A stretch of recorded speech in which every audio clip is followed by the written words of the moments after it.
Bersiap jelang pencoblosan pemilu. Jelang hari pencoblosan pemilu 2024, banjir masih melanda sejumlah titik di Demak, Jawa Tengah.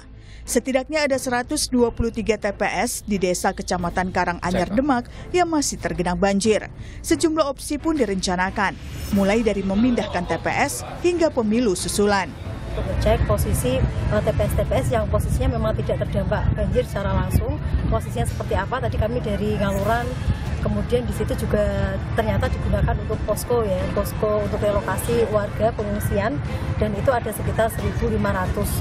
Jadi kami juga di sini bertemu dengan teman-teman KPPS, dengan teman-teman PPS, termasuk teman-teman PPK, bagaimana situasi dan kondisi di lapangan, sehingga nanti kami akan memutuskan apakah itu nanti ada TPS direlokasi TPS di pengungsian, ataukah memang biasanya pemungutan suara dan kedua suara susulan.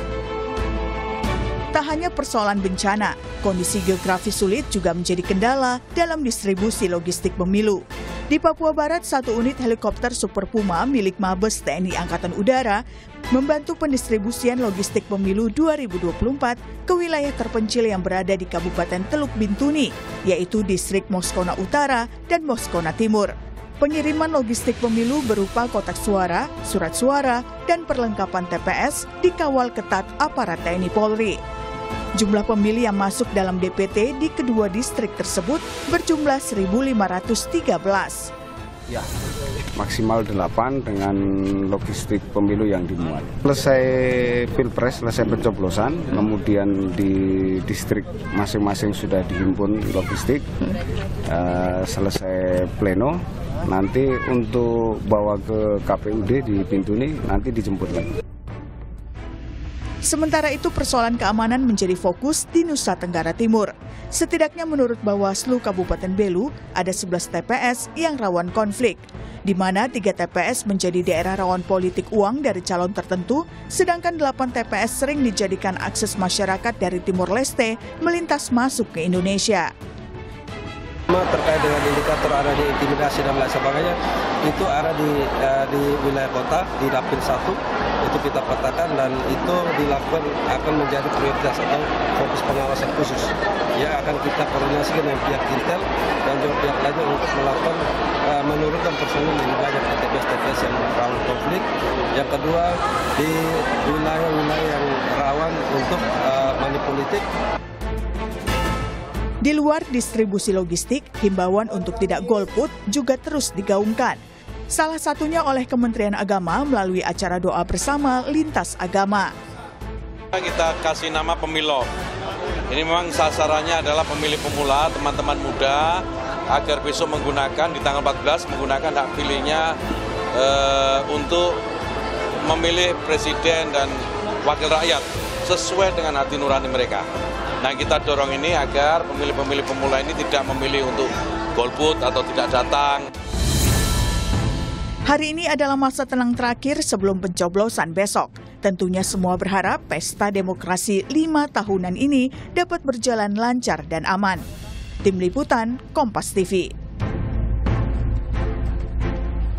Satu hari jelang pencoblosan pemilu 2024, sejumlah permasalahan masih jadi kendala, mulai dari faktor alam seperti banjir, kondisi geografis, hingga keamanan. Lalu bagaimana sebaiknya penyelenggara pemilu menyikapi hal ini? Kita akan bahas soal ini bersama sejumlah narasumber, ada anggota Dewan Pembina, Perludem, Titi Anggraini, dan peneliti Litbang Kompas Yohan Wahyu. Selamat pagi Mas Yohan, Mbak Titi. Selamat pagi, Mas Radi, Mas Yohan. Selamat pagi Mbak Titi, Mas Radi. Ya, saya ke Mas Yohan dulu. Litbang Kompas sepertinya juga sudah punya pemetaan daerah mana saja sih sebenarnya yang rawan untuk konflik pemilu dan juga ada muncul permasalahan-permasalahan, Mas Yohan. Iya, terkait permasalahan-permasalahan pemilu sebenarnya tidak secara detail kita tangkap ya, tapi yang jelas antusiasme pemilih untuk mendatangi tempat pemungutan suara itu relatif tinggi ya di survei kita. 96% responden itu akan berniat akan menggunakan hak pilihnya di pemilu nanti. Cuma memang tidak semua responden itu kemudian secara aktif ya mencari tahu hal-hal teknis terkait pemungutan suara besok. Misalnya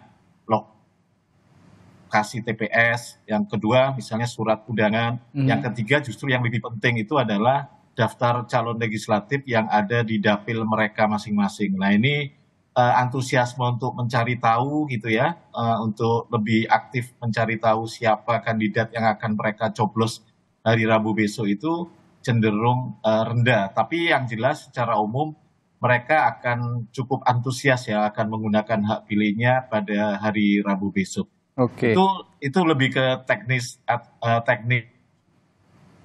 ini ya, persiapan mereka akan soal menggunakan hak pilih di tempat pemungutan suara nanti. Begitu, Radhi. Baik, Mas Yohan, saya lihat di Harian Kompas juga halaman 1 ini yang menarik saya untuk menanyakan ini juga ke Anda. Pemilih pemula Gen Z ini cukup banyak jumlahnya setelah pemilih milenial. Ya. Ini antusias seperti yang dikatakan Mas Yohan, pada umumnya pemilih antusias dan Gen Z ini juga antusias tapi bingung. Ini kenapa bingungnya kira-kira? Iya, itu tadi ketika secara umum ya, kalau secara umum memang seluruh responden 96% itu antusias untuk akan mendatangi TPS hari Rabu besok. Kalau kita lihat dari masing-masing kelompok usia, salah satunya memang kelompok Gen Z ya, pemilih pemula, mereka juga antusias. Angkanya memang di bawah rata-rata yang 96% itu, tapi sudah di atas 85%. Nah menariknya ketika dikaitkan dengan pertanyaan sejauh mana Anda antusias mencari lokasi TPS, mencari misalnya apakah secara administrasi mereka juga sudah terdaftar sebagai pemilih, aktif mengecek di laman online yang disediakan KPU, termasuk apakah sudah mendapatkan surat undangan dari KPPS, termasuk yang utama tadi adalah apakah mereka secara aktif mencari tahu informasi daftar calegnya. Nah, Gen Z ini, pemilih mula ini antusiasme lebih tinggi di mencari tahu caleg gitu ya. Jadi dibandingkan kelompok pemilih yang lebih senior ya, generasi Y, generasi X, bahkan generasi yang sudah mengikuti 4-5 kali pemilu ya. Kelompok usia baby boomer. Mereka cenderung pasif untuk mencari tahu caleg ya. Sementara yang pemilih mula ini mereka cenderung aktif, sepertiga dari kelompok pemilih mula ini cenderung mencari tahu siapa saja yang akan maju sebagai calon anggota legislatif di dapil mereka. Artinya kalau kita baca memang antusiasme tinggi juga diikuti oleh antusiasme untuk mencari tahu siapa caleg yang akan mereka pilih di daftar caleg yang ada di daerah pemilihan mereka. Nah ini kan bisa kita baca juga karena mereka memang dengan antusiasme yang tinggi mereka juga perlu referensi gitu ya, karena mereka belum punya pengalaman pemilu sebelumnya, dan antusiasme mereka juga tidak lepas dari bagaimana mereka mengikuti informasi-informasi soal pemilu ini kan relatif lebih masif melalui media sosial yang cukup besar ya. Di survei kita juga habit media sosial ini lebih dekat dengan kelompok pemilih Gen Z ini, karena rata-rata mereka terakses sosial media itu rata-rata per hari itu di atas 6 jam gitu ya. Ini beda dengan generasi yang lebih tua, justru tercatat di survei kami memang kurang dari 6 jam dalam rata-rata sehari menggunakan media sosial. Begitu, Radhi. Tapi kenapa caleg dan bukan capres-cawapres? Apakah karena capres-cawapres ini tidak terlalu banyak atau tidak terlalu masif campaign di media sosial, atau bagaimana analisisnya? Caleg justru terbaca ketika ada pertanyaan apakah Anda sudah memiliki pilihan ya sebelum saat ini ya, ketika kita tanya, jadi seminggu sebelum hari pemungutan suara itu kita tanya apakah saat ini Anda sudah punya pilihan, rata-rata 60% itu sudah punya pilihan caleg dan capres ya. Jadi itu. Tapi menariknya di kelompok Gen Z ini itu 30% itu menjawab, yang menjawab capres saja itu sekitar 30% ya, dibandingkan kelompok usia yang lain. Artinya memang mereka dibandingkan kelompok usia yang lain yang menjawab sudah punya pilihan capres saja ya, itu memang lebih tinggi dari kelompok pemilih Gen Z. Nah itu bisa kita baca selain tadi ya dengan desain pertanyaan yang berbeda. Apakah Anda aktif mencari tahu daftar caleg? Kalau daftar capres kan tidak perlu dikasih tahu ya, dapilnya dapil nasional, calonnya sudah cuma 3 gitu ya. Tapi daftar caleg memang sengaja kita tanyakan khusus apakah mereka aktif mencari tahu, karena memang tentu daftar caleg berbeda-beda tiap dapil gitu. Tapi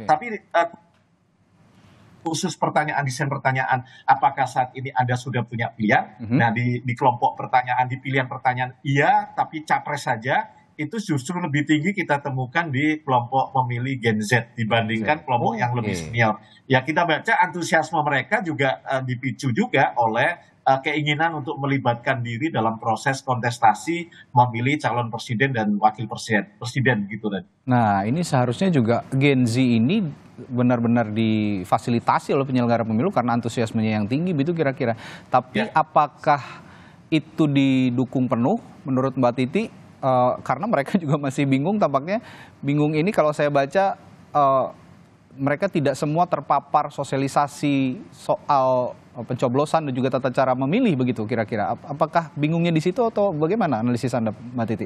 Iya, saya kira baik di luar negeri ataupun di dalam negeri serupa ya Mas Radi. Karena saya baru pulang dari pemantauan pemilu di Kuala Lumpur. Boleh saya katakan bahwa persoalan terbesar pemilih kita adalah sosialisasi. Yaitu akses pada informasi kepemiluan dan pendidikan kepemiluan. Jadi mereka sangat awam dengan prosedur teknis. Jadi mengkategorisasi mereka jenis pemilih apa saja itu juga mereka kebingungan. Misalnya sekarang ini beberapa waktu besok ya, bukan lagi beberapa waktu, pertanyaan mendasar itu justru muncul yang dari yang awal-awal gitu ya. Saya belum terdaftar nih, saya bisa memilih atau tidak begitu ya. Lalu kemudian saya tidak berada di lokasi, saya harus kemana? Jadi persoalan-persoalan itu muncul karena tadi ya, semakin mendekati hari maka semakin pula besar situasi di lingkungan untuk mendorong menggunakan hak pilih. Nah, menyangkut Gen Z ataupun kemudian milenial, kita melihat inisiatif-inisiatif komunitas untuk kemudian menyasar mereka harus diakui Mas Radi, bahkan lebih intens daripada KPU. Misalnya ada gerakan-gerakan kelompok berbasis hobi atau kemudian kelompok yang berbasis pergaulan, itu yang kemudian terpicu untuk ambil peran di dalam mengedukasi masyarakat. Kita sebut saja misalnya gerakan seperti bijak memilih ya, Kawula 17 begitu. Nah, itu kan berasal dari luar KPU. Nah, sayangnya memang KPU itu punya sarana untuk mengakses informasi caleg, namanya infopemilu.kpu.go.id. Tapi kurang tersosialisasi dan kemudian aksesnya itu tidak seaksesibel yang ditampilkan oleh kelompok-kelompok yang berbasis peer group ini ya, kelompok-kelompok massa yang mereka memang membaca karakteristik Gen Z ini dengan spesifik begitu. Mereka minatnya apa, lalu kemudian mengakses media sosial itu rutinitasnya pada waktu-waktu kapan saja. Nah, memang ini yang lebih terlihat. Satu sisi ada akses informasi yang diberikan oleh KPU, walaupun ingat nih Mas Radi, tidak semua partai politik mau membuka informasi atau profil calegnya. Jadi ini juga harus menjadi catatan tersendiri buat kita di tengah euforia Gen Z untuk tahu siapa caleg. Berarti kan ada kesadaran bahwa selain pemilu presiden, mereka juga tidak boleh meninggalkan pemilu legislatif. Meskipun tadi disebut Mas Yohan, tetap saja atensinya itu lebih dominan pemilu presiden. Nah, ini di jelang esok hari menurut saya semua pihak akhirnya tidak bisa hanya mengandalkan KPU ya, mengingatkan kembali soal ini pemilu serentak 5 surat suara. Bukan hanya pemilu presiden, tapi juga ada DPR, DPD, DPRD provinsi, dan DPRD kabupaten kota. Untuk memastikan tata kelola pemerintahan yang baik, bukan hanya presidennya yang harus baik, tetapi parlemen sebagai pembuat kebijakan bersama dengan presiden, dan juga yang akan membentuk anggaran, itu harus dipastikan diisi oleh partai politik dan caleg-caleg yang benar, begitu ya. Yang kedua, informasi-informasi teknis, prosedur tadi, itu harus dibom ke masyarakat kita. Ini bomnya dalam konteks positif ya. Bagaimana kemudian dimasifkan? Pertanyaan seperti yang paling sederhana. Bagaimana kalau saya belum mendapat surat pemberitahuan memilih? Apakah saya bisa tetap datang ke TPS? Atau yang lebih sederhana lagi, yang lebih dasar lagi, bagaimana cara mengecek saya sudah terdaftar di DPT atau belum? TPS saya nomor berapa? Di mana lokasi TPS saya? Sebenarnya KPU itu punya semua informasi itu. Bahkan di cek dptonline.kpu.go.id, proyeksi lokasi TPS pun sudah tersedia. Nah, pertanyaan, berikutnya misalnya infografis atau kemudian iklan layanan masyarakat. Menurut saya itu masih bisa dikejar ya. Karena antusiasme kalau tanpa diimbangi oleh kemampuan membuat putusan atau pilihan secara benar itu bisa membuat surat suara menjadi tidak sah, dan itu sangat disayangkan. Jadi itu yang sangat diperlukan hari ini, sembari ini kan hari terakhir ya. Ini adalah momen reflektif bagi kita untuk meneguhkan kembali, untuk memantapkan pilihan. Bagi yang belum punya pilihan, ini waktunya untuk membaca lagi begitu ya, kecocokan antara pilihan politik kita dengan ketersediaan peserta pemilu yang ada.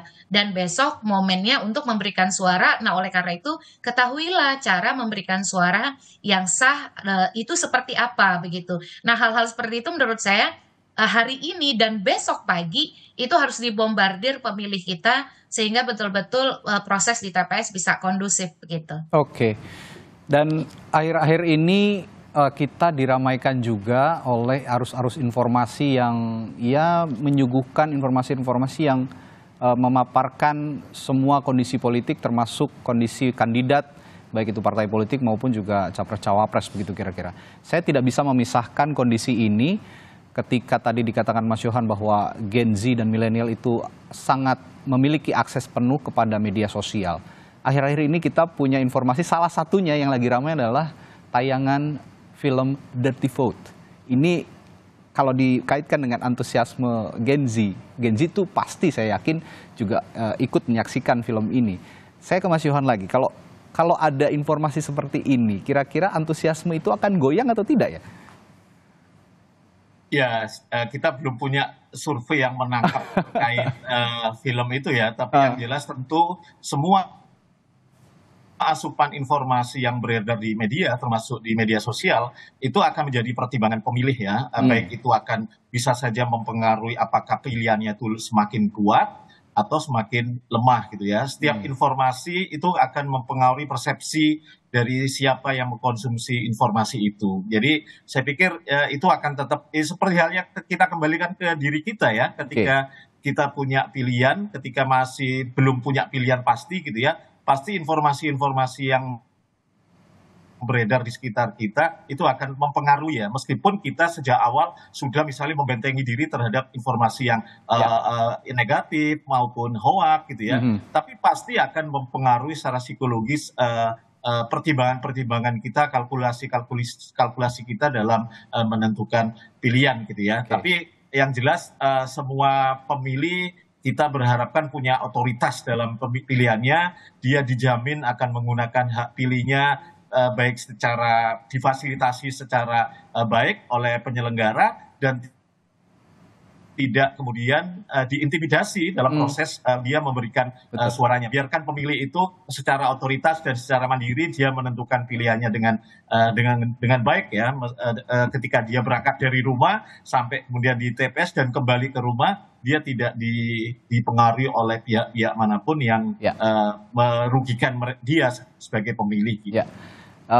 Saya sepakat dengan Mas Yohan, apapun konklusi dari para milenial dan Gen Z yang mengonsumsi informasi dari film Dirty Vote itu semoga tidak lantas memutuskan bahwa saya tidak memilih atau golput. Ini yang kita khawatirkan bersama. Tetap harus datang ke TPS begitu ya, menyalurkan hak suaranya demi demokrasi, pesta demokrasi yang lebih baik. Tapi begini Mbak Titi, kalau kemarin pemerintah bahkan mengatakan bahwa film Dirty Vote ini adalah salah satu bentuk kampanye hitam. Nah, Anda sebagai pemantau pemilu juga melihat kemunculan film ini yang dimunculkan detik-detik terakhir begitu ya, di masa tenang bahkan ramai. Apa analisis Anda soal munculnya film ini? Ya, Mas Radi, apa yang diceritakan di film itu saya sudah menonton ya. Saya sudah menonton 2 kali. Tidak ada yang baru begitu. Yang berbeda adalah itu dikompilasi. Jadi kalau kita mencermati informasi dan peduli pada kepemiluan, tidak ada yang baru sama sekali. Mas Radi pasti hampir sudah tahu semua ya. Dari awal sampai akhir itu kan informasi yang beredar luas. Sudah diketahui dan ada dalam banyak jejak digital. Perbedaannya adalah itu kemudian dibuat lebih sistematis. Jadi ada kronologis pembabakan trajektori menuju pemungutan suara begitu. Tapi pesannya menurut saya tidak perlu terlalu membuat gelisah. Karena kenapa? Pesannya adalah dalam sebuah proses pemilu itu bukan hanya ritual hari pemungutan suara. Kita ini bukan sekedar pemilih yang dimobilisasi ke TPS, tapi sebagai pemilih kita ini harus menjadi warga negara yang kritis. Cermati proses yang berlangsung dan itu menjadi evaluasi kita akan seperti apa suara kita dibuat. Nah, ini yang kemudian menjadi pembelajaran dan lebih kental sebagai pendidikan politik daripada sebagai sebuah tadi kampanye hitam begitu. Kalau kampanye hitam itu ini adalah sesuatu yang tidak ada, direkayasa, dimanipulasi. Nah, data yang disebut di sana tervalidasi, terverifikasi. Contoh, kita selalu banyak membahas keterwakilan perempuan, ada putusan Mahkamah Agung tidak dilaksanakan, kan fakta. Lalu ketika proses seleksi KPU Bawaslu belum fit proper test, nama terpilih sudah beredar, juga fakta. Putusan Mahkamah Konstitusi dengan konfigurasi hakim yang beragam, ada concurring, ada dissenting opinion, juga adalah fakta begitu. Soal penjabat kepala daerah juga fakta. Nah, sekarang tinggal adalah kembali kepada keyakinan merdeka, bebas dari setiap warga negara. Surat suara itu rahasia, bilik suara itu rahasia. Ketika membuat pilihan, tidak ada yang tahu, tidak ada yang bisa mengidentifikasi kehendak bebas warga negara. Tapi sekali lagi, karena kita cuma punya satu suara, satu orang, satu suara, satu nilai, buatlah suara itu betul-betul bernilai yang berkualitas, kredibel begitu.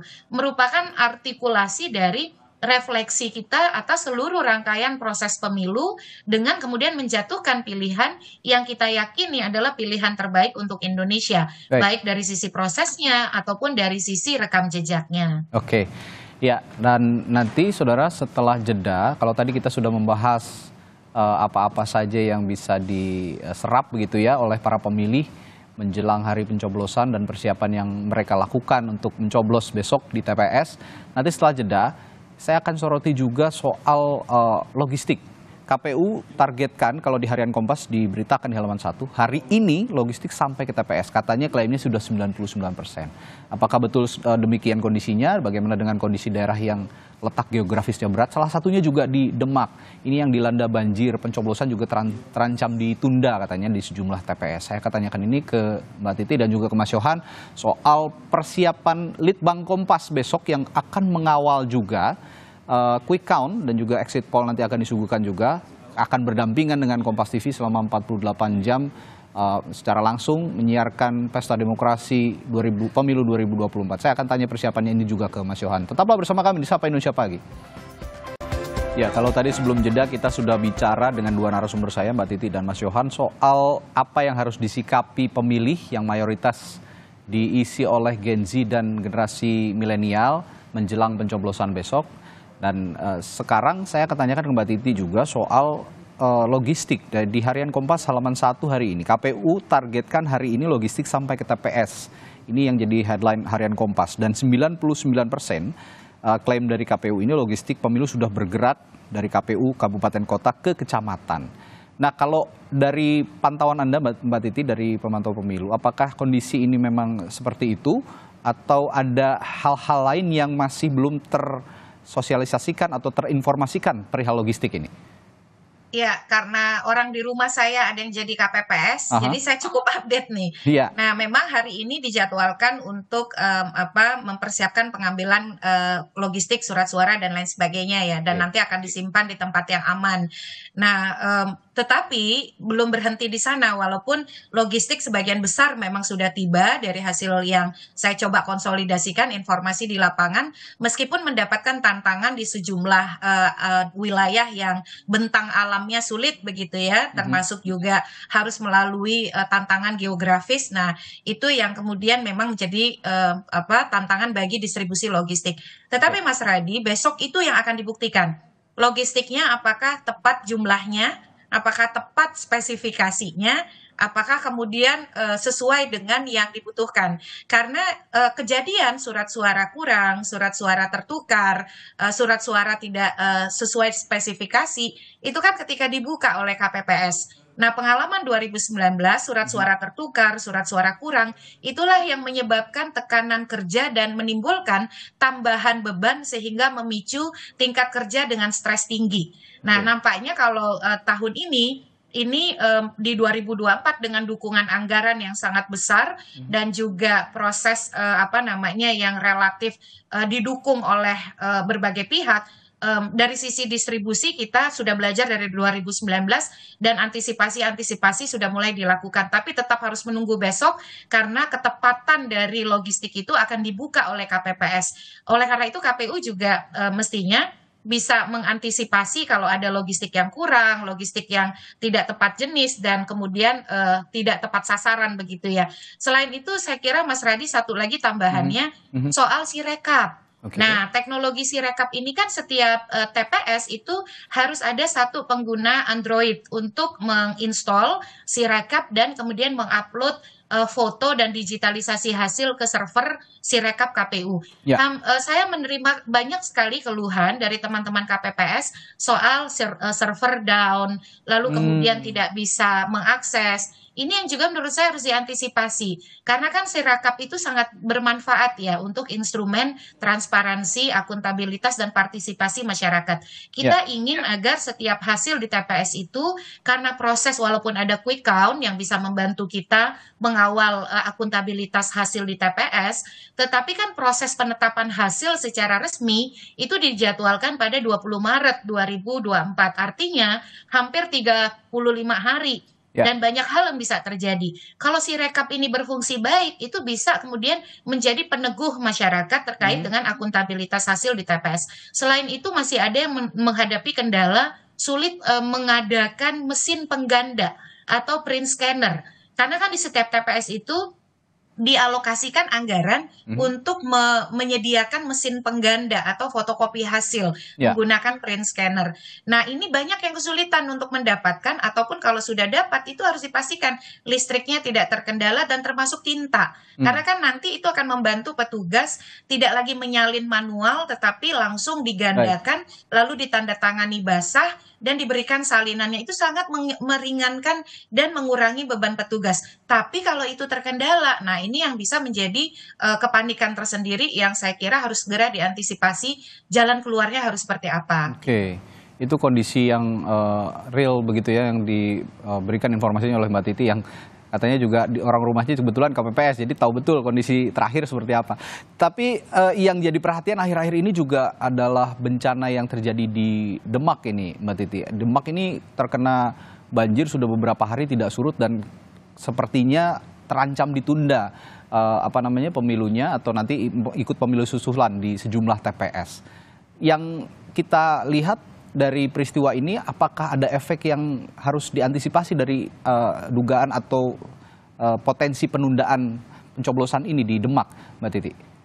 Ya, yang pertama harus diantisipasi, Mas Radi, adalah ada kemungkinan relokasi pemilih. Jadi istilahnya bukan pemilu susulan, tapi pemilu lanjutan. Karena melanjutkan tahapan yang terhenti, yaitu pemungutan penghitungan suara. Kan pemilih itu berbasis TPS. Nah, kalau ini terdampak dan berakibat pada relokasi pemilih, nah itu harus dipastikan mereka ketika pemungutan suara, kalau pemungutan suara tetap dilakukan di TPS asal, mereka paham kemana mereka harus pergi pada hari pemungutan suara yang dijadwalkan ulang itu. Jadi lagi-lagi kuncinya adalah sosialisasi dan penguatan kapasitas teknis bagi para petugas. Karena petugasnya jangan-jangan juga jadi korban nih. Kalau petugasnya jadi korban, lalu juga mengalami relokasi, pemindahan sementara, berarti kan harus ada penataan ulang.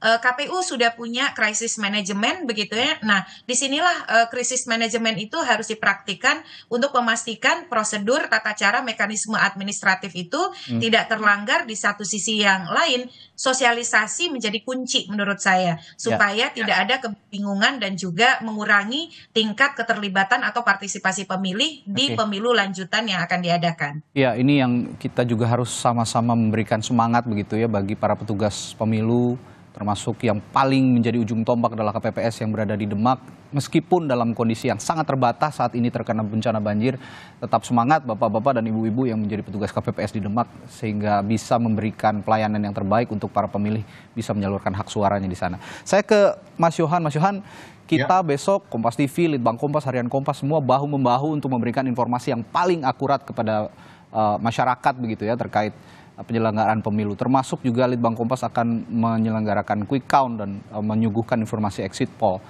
Nah, sejauh ini persiapannya seperti apa dan apa saja yang akan disuguhkan informasinya dari Litbang Kompas kira-kira besok? Iya, Litbang Kompas insya Allah besok sudah akan menggelar bersama Kompas TV, Harian Kompas gitu ya, akan menggelar hitung cepat dan exit poll. Ini sebenarnya bukan yang pertama yang Kompas lakukan. Ini hitung cepat yang ke-17 ya, sejak tahun 2007 kita melakukan hitung cepat pertama gitu. Artinya kenapa kita melakukan ini? Ini kan bagian dari fungsi media melakukan kontrol gitu ya terhadap jalannya pelaksanaan penghitungan suara di pemilu. Sebagai bagian dari civil society, media punya panggilan moral untuk mengawal proses penghitungan di pemilu nanti. Yang kedua tentu juga bagian kita untuk memberikan referensi ke pembaca, ke penonton juga ya, ke penonton Kompas TV, pembaca Kompas untuk mengawal pemilu ini bersama-sama. Karena hitung cepat ini juga melibatkan organisasi yang tidak mudah, Mas Radhi ya. Jadi kita melibatkan 2.500 yang tersebar di 2.000 TPS ya. Di setiap TPS itu kita ada salah satu interviewer, yang interviewer ini di atasnya juga dibawahi oleh koordinator, dan kita selain melakukan hitung cepat, yang notabene kita mencatat hasil penghitungan atau rekap suara di TPS sampel, kita juga melakukan exit poll. Ya. Exit poll ini sebenarnya survei yang dilakukan kepada responden atau pemilih yang baru saja menggunakan hak suaranya di TPS. Jadi kita akan tahu, jadi hari pertama itu kita sajikan perolehan suara 3 pasangan capres-cawapres berdasarkan versi hitung cepat, kemudian juga perolehan suara partai politik peserta pemilu 2024, partai nasional ya, berdasarkan hitung cepat kita. Gambarannya apa? Ini semoga bisa menjadi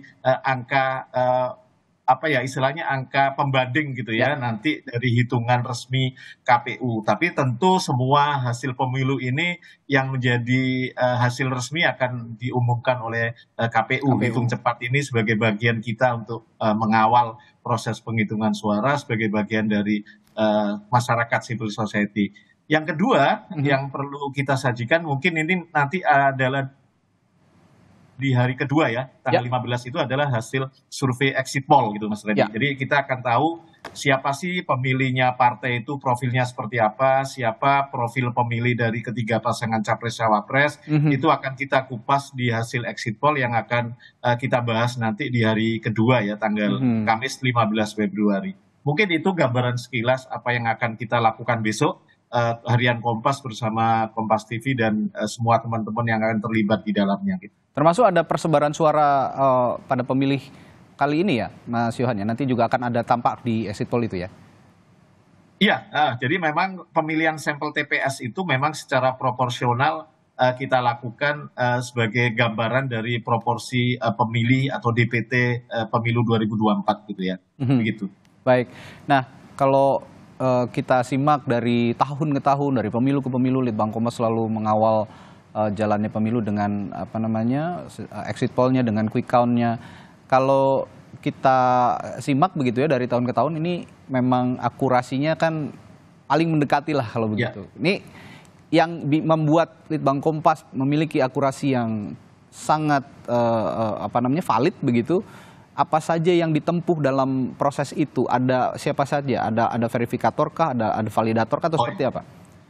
Ya, dalam pemilihan sampel kita tentu akan mentaati metodologi riset yang sudah baku ya. Kita tidak akan keluar dari koridor itu yang pertama. Yang kedua, dalam proses verifikasi data masuk itu kita lakukan secara berlapis gitu ya. Yang pertama, kita ada data dari lapangan, kita kemudian disetor ke pusat data. Pusat data tidak kemudian ujuk-ujuk menerima begitu saja ya. Kita melakukan verifikasi, kita menghubungi KPPS, apakah benar data yang sudah kita terima itu, baru kemudian kita validasi. Jadi ada proses berlapis yang memang kita lakukan sebagai selama ini yang menjadi tradisi Kompas ya soal akurasi. Jadi hitung cepat ini selain menekankan kecepatan, kita juga menekankan akurasi, dua hal yang memang menjadi pertimbangan kita sebelum kita mempublish hasil hitung cepat besok. Begitu Mas Freddy. Oke,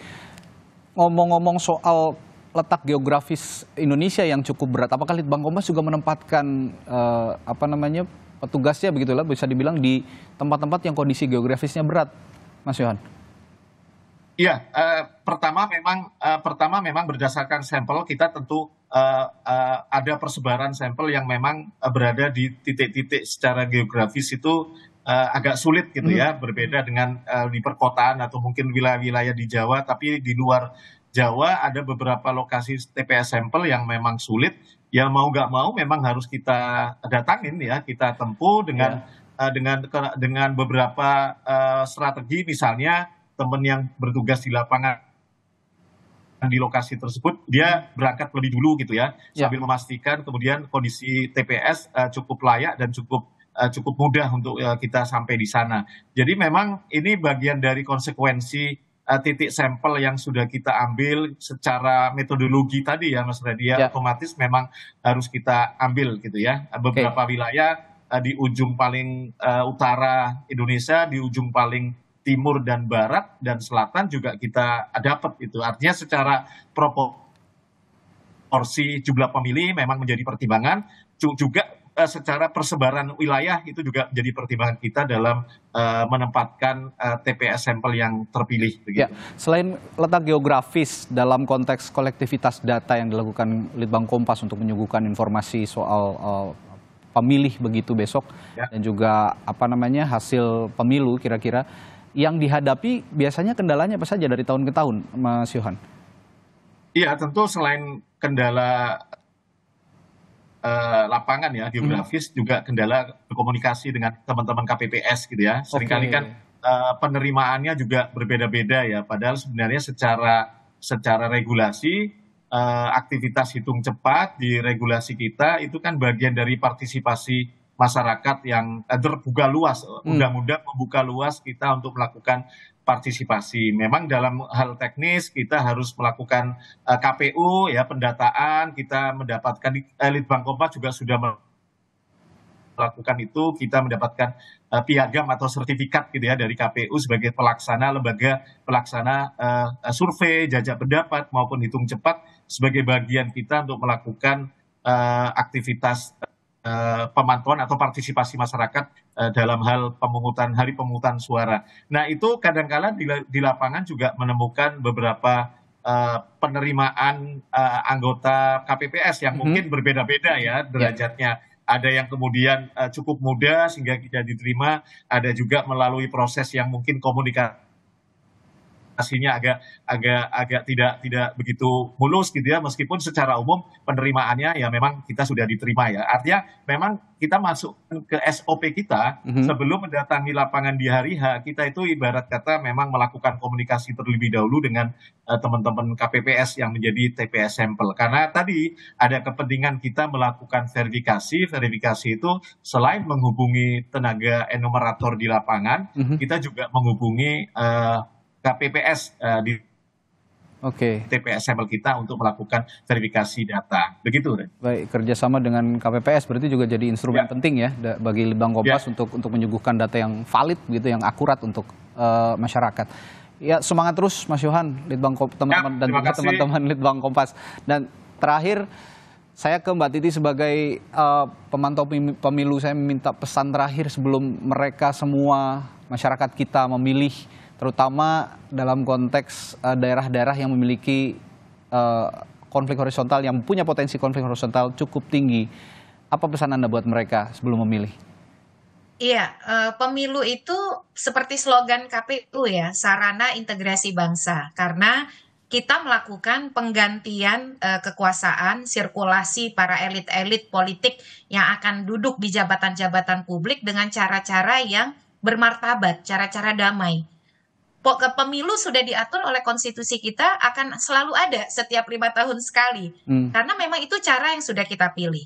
Oleh karena itu pemilu mestinya tidak memecah belah kita. Pemilu tidak memisahkan kita, karena justru pemilu itulah membuat kita jadi bersatu begitu. Dengan cara itu perbedaan bisa menemukan cara penyelesaian dengan cara-cara yang sah. Nah, sebagai pemilih saya berpesan Mas Radi, masa tenang, jangan melakukan tindakan-tindakan yang memprovokasi, menyebarkan hoax, apalagi berkampanye. Ini gunakan sebagai momen reflektif. Pemilu bukan sekedar seremoni 5 tahunan, ritual yang tidak ada makna, tapi gunakan seluruh rangkaian proses menjadi refleksi penilaian kita. Besok datanglah ke TPS dengan sudah membawa bekal yang cukup, bagaimana siapa yang harus dipilih, bagaimana cara memberikan suara yang benar, dan yakinlah bilik suara dan surat suara itu rahasia. Tidak ada yang bisa mengubah pilihan kita ketika paku untuk mencoblos dan surat suara itu sudah ada di tangan kita. Jadi ikutilah hati nurani, jadilah pemilih yang merdeka, yang menentukan siapa yang akan dipilih sesuai dengan keyakinan yang sudah dipersiapkan dengan baik. Ya, jadi apapun hasilnya dari pemilu 2024, jadikan pemilu sebagai pemersatu kita semua, jangan ada indikasi-indikasi keterbelahan begitu ya antar masyarakat, polarisasi. Sudah tidak musim lagi sepertinya. Sekarang kita udah saatnya untuk sama-sama membangun bangsa begitu ya lewat pemilu. Yang jadi pesan Mbak Titi, tetaplah datang ke TPS meskipun dengan segala intriknya, dengan segala permasalahannya, termasuk isu-isu yang menerpa penyelenggaraan pemilu. Baik, terima kasih Mbak Titi, Mas Yohan. Besok kita juga sama Mas Yohan bahu-membahu nih Mas Yohan ya. 48 jam kita siap-siap untuk menyajikan informasi yang terbaik untuk masyarakat soal penyelenggaraan pemilu. Sekali lagi terima kasih peneliti Litbang Kompas, Wahyu, dan juga Titi Anggraini, anggota Dewan Pembina Perludem telah berbagi perspektifnya pagi hari ini jelang pemilu 2024 satu hari lagi. Terima kasih, sehat selalu Mbak Titi, Mas Yohan.